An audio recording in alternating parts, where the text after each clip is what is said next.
This section examines the piston.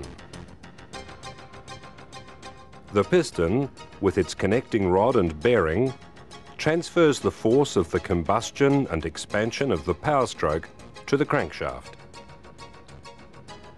The piston itself, its rings and the piston or gudgeon pin are together called the piston assembly. The cutaway shape on this piston allows it to clear the counterweights on this rotating crankshaft. The shape of the piston crown depends on the shape of its combustion chamber and its compression ratio. The piston crown may be flat, concave, dome or recessed. In diesel engines, the combustion chamber may be formed totally or in part in the piston crown, depending on the method of injection, so they use pistons with different shapes. The piston must stand up to great heat and pressure.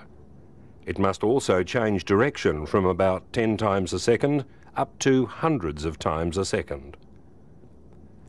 In most engines, the weight of the pistons is important for engine balance.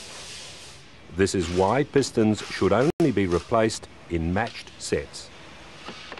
Some pistons are forged, while others are cast aluminium alloys. All pistons expand as they heat up. As there is more metal near the gudgeon pin, this area tends to expand the most.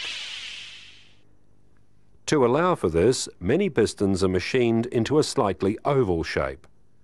This is called cam grinding. Then, as the piston heats up and expands, it becomes round.